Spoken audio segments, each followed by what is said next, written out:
বিষয়টি কেমন হয় যদি অনেক সময়ের একটি কাজ আমরা AutoCAD অ্যাডভান্স কমান্ড ইউজের মাধ্যমে খুব অল্প সময়ে করে নিতে পারি। আজকে দেখব ঠিক তেমনই একটি কমান্ড TCIRCLE।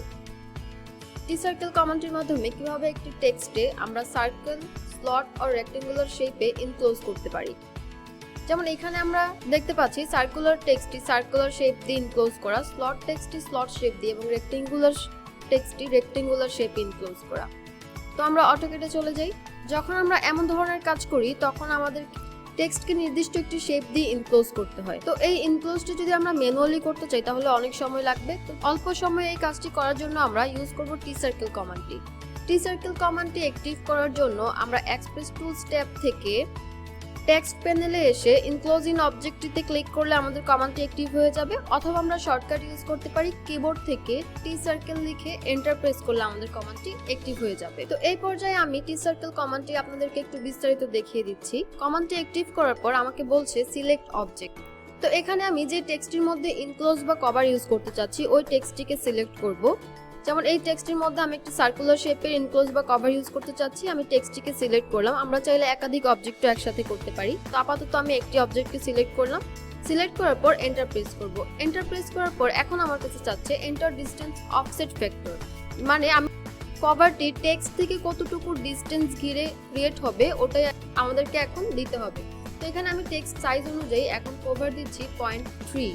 এন্টার এন্টার দিয়ে এনক্লোজ টেক্সট উইথ আমরা যে তিনটা শেপের কথা বলেছিলাম সার্কেল, স্লট, রেক্টেঙ্গেল, এখান থেকে কোন শেপটি আমরা চাচ্ছি সিলেক্ট করে দিব। তো আমি এখন সার্কেল চাচ্ছি, সার্কেল সিলেক্ট করে দিলাম।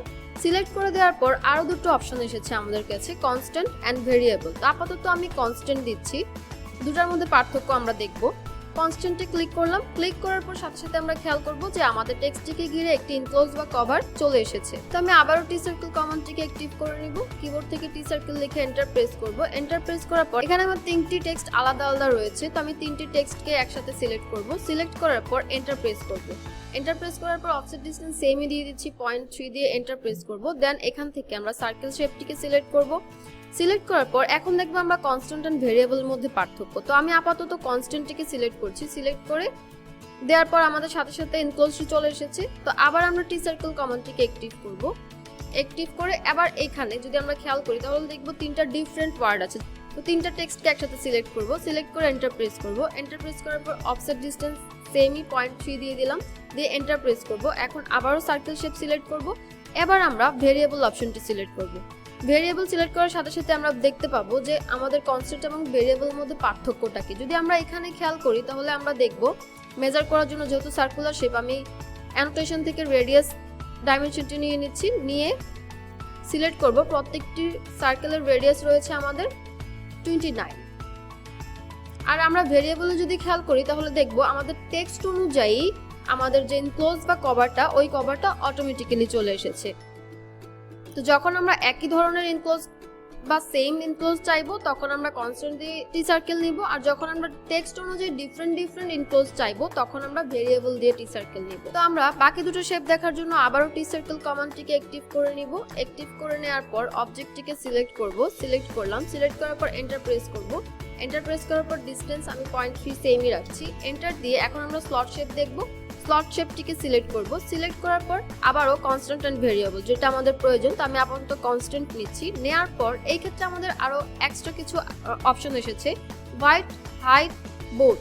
তো এখানে আমরা কি শুধু হোয়াইট অনুযায়ী এনক্লোজ চাচ্ছি নাকি হাইট অনুযায়ী চাচ্ছি নাকি বোথ চাচ্ছি। তো আমরা বোথ চাচ্ছি, তো এখান থেকে বোথ সিলেক্ট করে দিব। বোথ সিলেক্ট করে দেওয়ার সাথে সাথে দেখতে পাবো যে আমাদের স্লট শেপের এনক্লোজটি চলে এসেছে। আবারও TCIRCLEটিকে অ্যাক্টিভ করব। অ্যাক্টিভ করার পর এই টেক্সটটিকে সিলেক্ট করব। এন্টার প্রেস করব। Offset factor 0.3। তারপর এখান থেকে আমরা রেক্টেঙ্গেল সিলেক্ট করব, কনস্ট্যান্ট।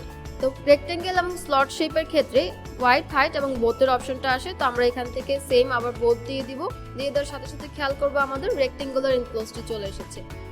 তো এটা ছিল আমাদের TCIRCLE কমান্ড, যেটা ইউজ করার মাধ্যমে আমরা অনেক সময়ের একটা কাজ খুব অল্প সময়ে করে নিতে পেরেছি। আমি Nadia Chowdhury, co-founder and managing director at DEFT training institute. এর পাশাপাশি একজন AutoCAD সার্টিফাইড প্রফেশনাল এবং NTVQ অফ লেভেল 3 সার্টিফাইড। ভিডিওটি যদি আপনার ভালো লেগে থাকে অবশ্যই লাইক, কমেন্ট এবং শেয়ার করবেন। এমন আরো টিপস এন্ড টেকনিকের ভিডিও পেতে আমাদের সাথেই থাকবেন। আসসালামু আলাইকুম, আল্লাহ হাফেজ।